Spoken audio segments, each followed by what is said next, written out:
So then we are back with more understandings from the Renewed Covenant, from the Aramaic English translations of the Word. These translations are from the original documents of the times of the prophets of old, the prophets of Israel, giving us then understandings of the times of this end, so they can take our bearings and verify what is the proper course of action of the future. It is mostly delineated very nicely and very perfectly because it came from Yahweh, the true Creator. And He gave us His holy instructions so we could base the entire future of the earth from those basic understandings of the Torah, and then from then on is a great journey of understanding, then through the Gospels and through the information regarding the renewed covenant from the perspective of Shaul the Shaliach. He was the main transitional person, transitioned the time of the first service and the second service. So then we find primarily the covenant with Abraham. What was so important in the covenant? As then during the time of his own child place, he was to live in Ur. Then he had the basic understanding of those pagan nations, and obviously he was not at the point of speaking of those because he knew there was a special force in the universe. And then this special force, his name was Yahweh, and he had to reveal himself to Abraham. And then at a certain point of his life, then they had a conversation, and he decided to make a covenant with Abraham. So then from there he left his home place, and he was promised then a place where then his descendants would be numerous as the stars. So from there then his people began to multiply. And at a certain point, then he went to Egypt. Then as he went to Egypt, he had over there a situation going on with a drought, going on a famine. But then he decided to have a somewhat of a scoundrel deal, a person might say, because in fact his wife was his half-sister. So it was his sister, but it wasn't his sister. So he ended up using the scoundrel side to make sure he would get out of the problem. And that's precisely what he did. But though he had then a promise that he would have a son in his later days, and then he went to Egypt, and there he then received lots of animals and lots of more for his herds. And in exchange, he gave his wife. In fact, it was his half-wife, half-sister, half-wife. So then obviously Pharaoh was excited in the entire situation. Oh boy, he'll have another wife. And then by the time they were having interesting thoughts in his mind regarding the new lady, then Yahweh decided to intervene. And then Pharaoh said, you know, where is this guy, this Abraham? Or Avram was his name then, back then, previously. But then he said, let's have a talk with this person. What is this? You have brought your wife to me, and you said that he was saying that was his sister. Yeah, then it was half and a half. So so by the time the conversation went on, then Pharaoh was so dismayed because he was concerned with the situation, and he ended up sending him away with his wife, and he had animals along with it, and along with the whole situation, Hagar was then brought along, and she was the Egyptian mate. Oh boy, what a mistake. But he hasn't known at the same time, because obviously there were other situations that went on, and then the promise came much later, and then Abraham's wife decided then she should give her mate to Abraham to have the son. But then she had Ishmael rather than Isaac, and then came trouble. And then much later then, because of the influence of his wife, and Abraham didn't want to take the next step in verifying that he would remain loyal to the covenant, but after so many years not having a talk with Yahweh, then he thought, oh boy, if he had recent conversations with Yahweh, he would never done it.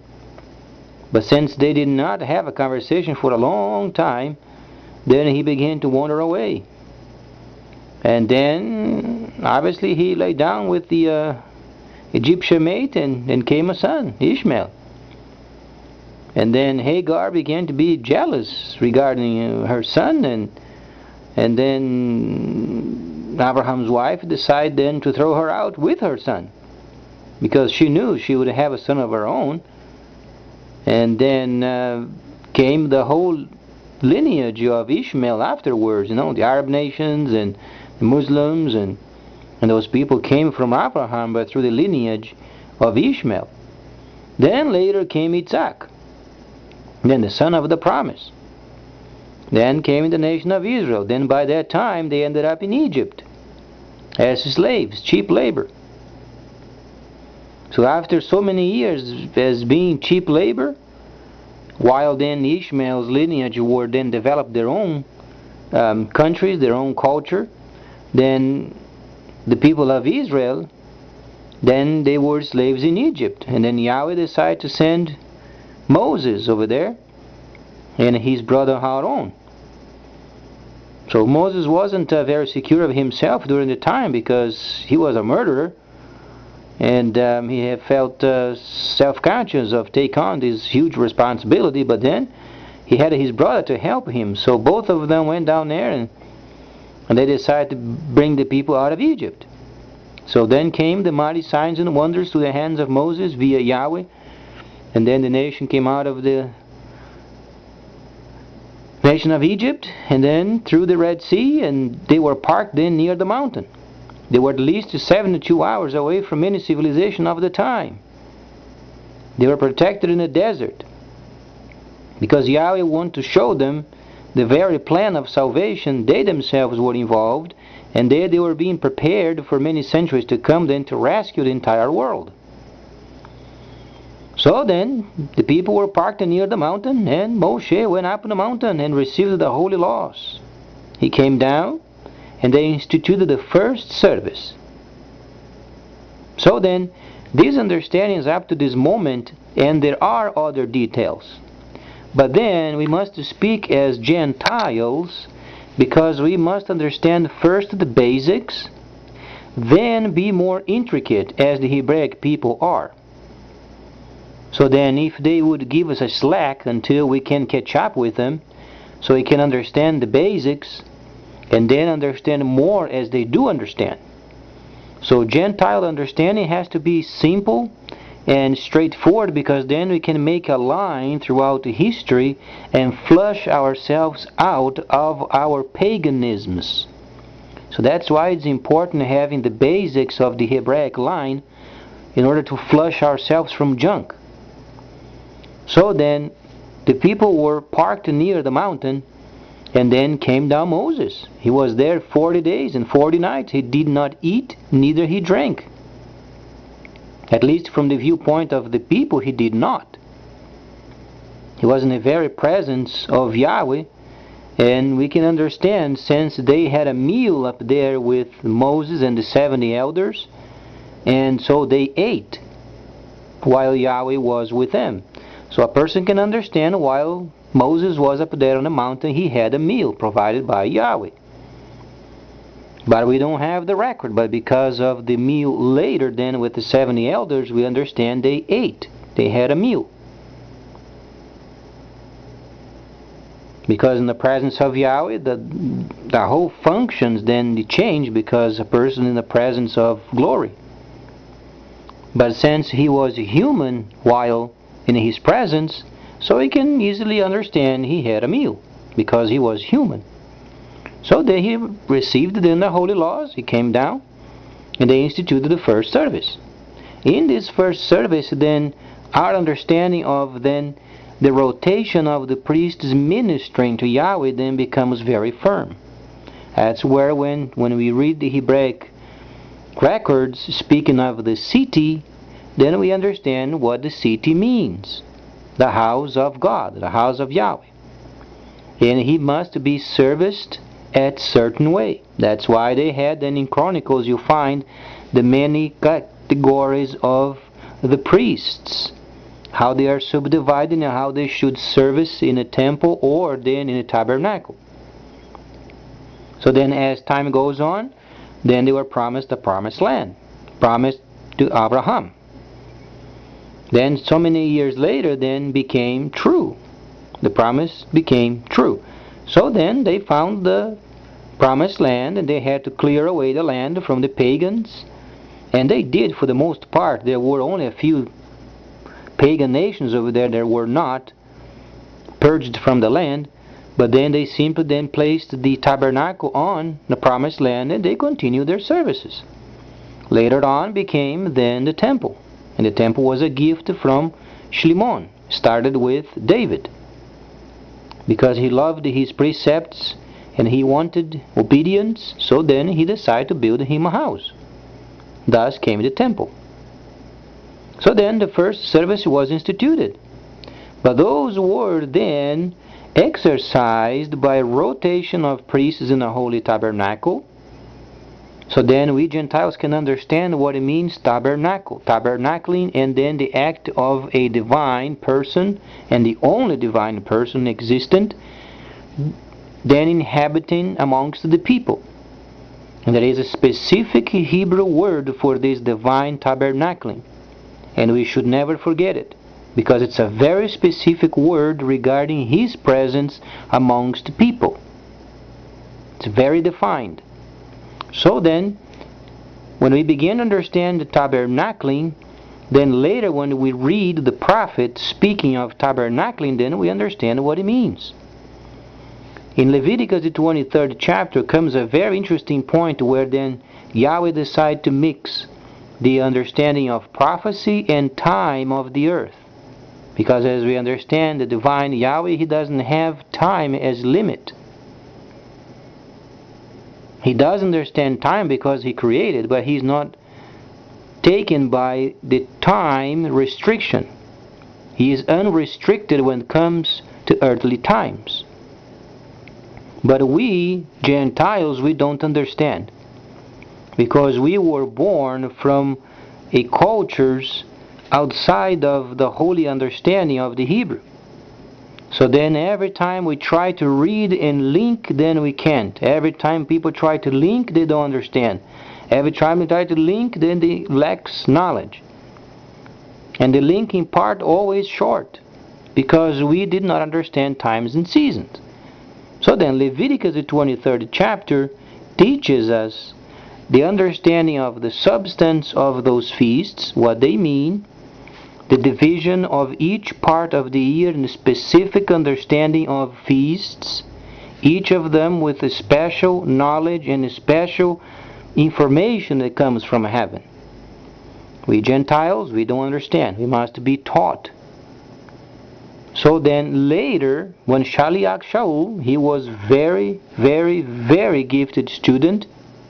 He was then during the time of Gamaliel, and the minimum requirement to study under Gamaliel was then to know the entire Torah verbatim. You had to know from Bereshit to Deuteronomy the entire scripture, or Devarim should say, also. So then, this was the minimum requirement of a student. So he knew what he was talking about, because every time he had specific sections of the Torah, he had in his mind in an instant. So then the revelations of the Spirit, when it would come in terms of the first service and the second service, would be at an instant. That's why he was the author of Hebrews, because he knew it, and he knew the Torah precisely. So every time Ruach HaKodesh then was giving him direction in what to update for the second tabernacle services, he had the information in his mind.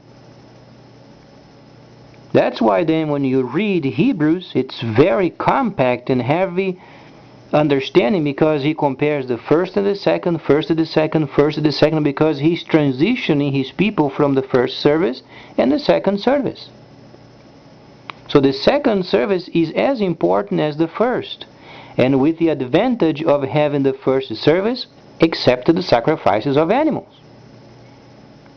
But they retain the integrity and the identity of the first, of course. Yahweh at the first service, Yahweh at the second service. But rather than being only a place where they would be only themselves, they would go around the world and forming holy cities. And then the Gentiles would be taught via the functions. However, the teachings of the Torah, they have to study themselves. When they have doubts, then they ask. But they have to do their own homework. So then, Shaliach Shaul began to transition his people, and during his time, obviously he was speaking of the Messiah. So then the Messiah came many years ago. So then he came, he brought then the first anointing. The anointing is the presence via the functions. So rather than only being at the temple and then waiting for the priest to come out with the information from heaven, then they themselves would become these very people with the specific functions. From heaven, then they would minister and they would shepherd the Gentiles. And most importantly, they would give directives on how to run their countries. This is what they did for many centuries.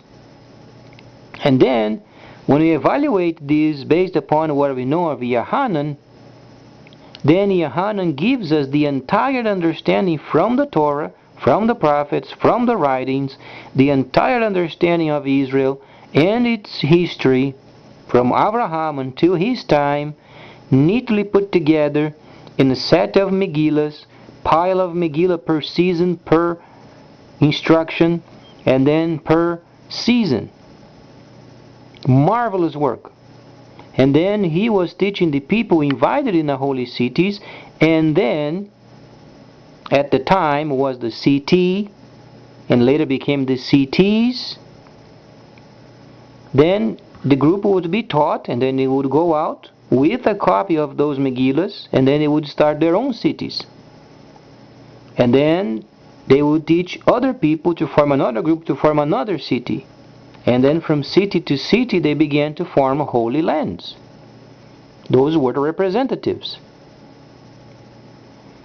So then during our time we understand what is returning. This is what is returning, the holy cities. So then the nations once again can receive the proper directives. Because as we understand, there is a specialized computerized system combining many kinds of banking related transactions in a single system. That's going to change the entire view of we understand of the market. And this is already in place, but then they are waiting for the nations predominantly in the world then to break. But we know ahead of time. So rather than breaking, we simply resume, regather. Because we understand there is this plan in the revelation of Yohanan that he gave us from heaven, making a reference of this nation being then the leader of the world. So then the other nations, then 10 chapters later, indicates then every nation in the world would be doing trade with China because of the usage of computers. So what you understand today of stock market, or how you invest your money, investments, and then trade, these situations, they were put together as a system. That's why then the entire nations of the world, they are going to be involved with this system because it's extremely practical. And then we know what future brings. So whatsoever Yohanan said then prior, then we believe. Because he was from then the teaching from the Torah. And then we can prepare ourselves, because while the cities are being formed and refurbished as per the prophecy of Yeshayahu, then later we understand when the world then is on its way in this trade system, then the temple is going to be rebuilt. By that time the world then is much more organized, and then they won't have any more time for um, skirmishes because they won't have any sense. Because what they want from that time on is peace around the world so they can increase their money. Because when they are linked up with this system, the more nations are there at peace, the more they can rebuild. Because the variety of products involved with the rebuilding is much higher than financing wars. Only a few people are then benefited by wars. Certainly our country is not benefited by any kind of a war. We are in such economical crisis, so we can trust in war, and the war is prohibited. However, any other item available in the system that we know the Chinese, then they are manufacturing, any country ordering more, then it's more in your own bank. Because you are linked permanently with your bank and then this system. The more purchased, the more you get a tiny share. And then the others, and then the others, and then the others, and then the others. So the more peace, the more organization, the more people build up their incomes. So that's why then the entire world is going to be at peace because of Yahweh's plan, and the way He made it promotes peace.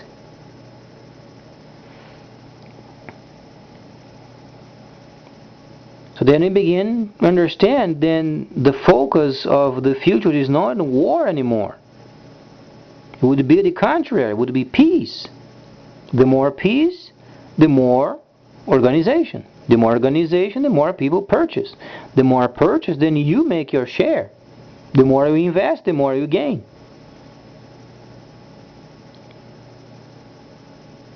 But then we know this ahead of time. So then knowing what's coming, then we make the proper tiny adjustments.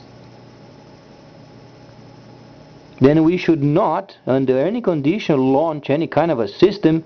We only watch for the developments. As we understand, then Syria at the moment, they are making a heck out of the place, and they are causing trouble. Then a couple of countries, the Soviet Union and also China, they are behind Syria. We have to try to make a deal with them. China has to interrupt their relationship with the Syrian government, because then we divert their attention in order to have this new system put in order, put in place. And the way we can do this is by releasing ourselves from South China Sea. If they perceive that we want them more involved with the security of the region, then we secure their place in making sure then trade is then in peace and the trades then are secured, while then we retrieve for rebuilding. Then rather than the Chinese people go then to the back gate, trying, making sure they have their name in the world via the Syrians because of the war, then we give them the opening of this understanding, and they enforce peace via trade. And then the Syrian government breaks.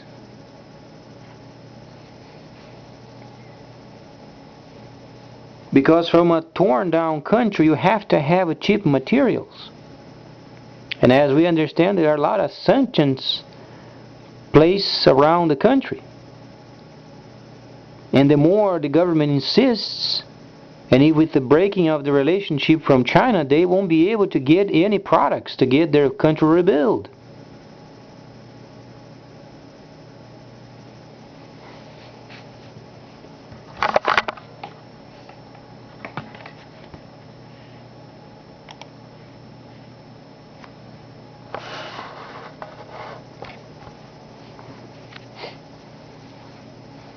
So then, rather than understanding this factor via impulsion and implementation, we do via tiny adjustments from behind.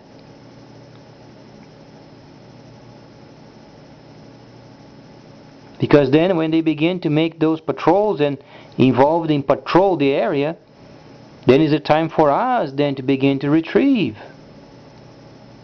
And then we can work in our economy. And then we make sure, then obviously the Chinese, they're going to report to UN anyway. But then we understand their primary policies for enforcing the peace. So many nations then will be able to link up with their system.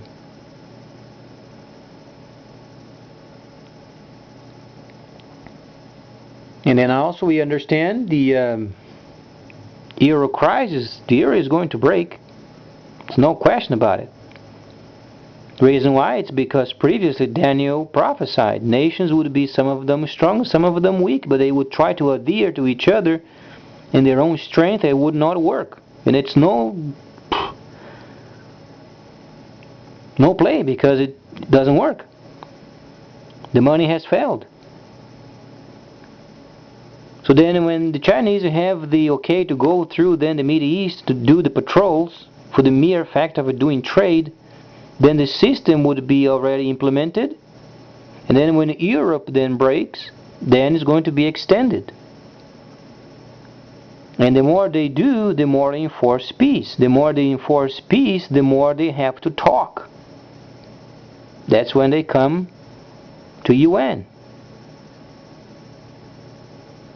And the more they do, the more they implement. More countries, they are linked up with their system. And then you have the entire force of the most powerful military in the world then only being used for enforcement of peace. And we don't have to spend.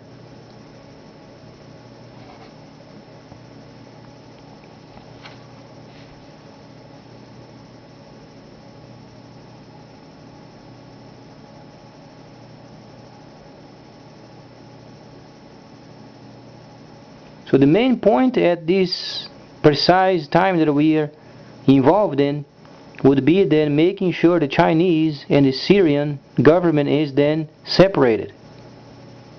But then we have to make a deal with them, and then making sure that we can retrieve from the South China Sea and let them solve their problems, because then from there they have the opening to go to the world and then start up their patrols. So rather than Chinese hide behind Syria from the back gate, then we give them the front gate. And by that time the regime then is destroyed, because they can't survive.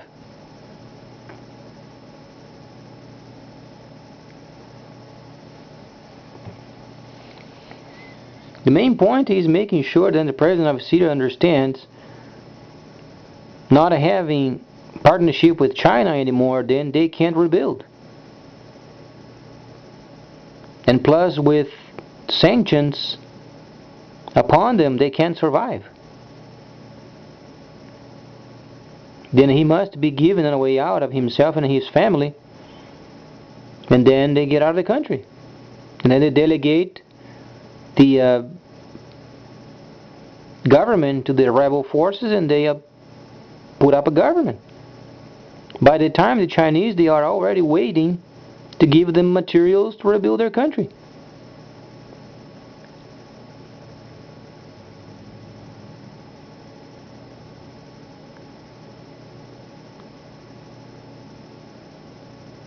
So the main point of this deal is make sure China then is removed from the friendship with Syria. Once this is done, the rest of it is a situation of time. More sanctions, more sanctions, more sanctions, and then breaks.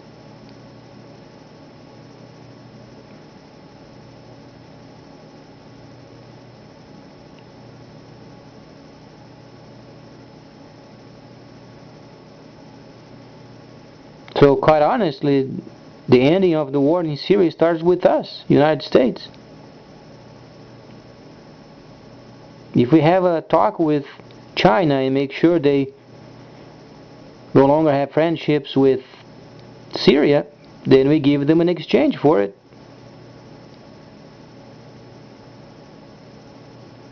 Because we have the certainty of this deal, we can read it in a word. You can read in the 8th chapter. Nations are going to do trade with China. There is no way out of it. So then we use it for our benefit.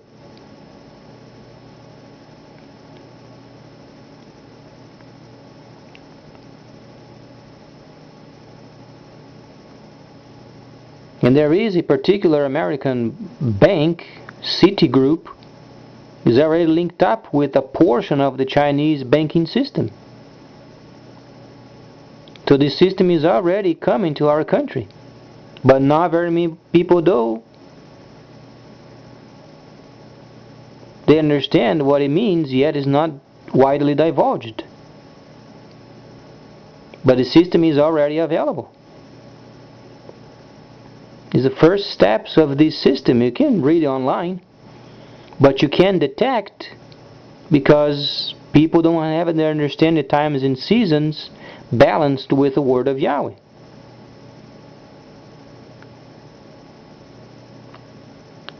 So the system is truly coming. The main point is we then making the journey to facilitate China's system then to go around the world. And for this we have to withdraw. But we do so then when we make a deal with them, don't be any more friends with Syrian government.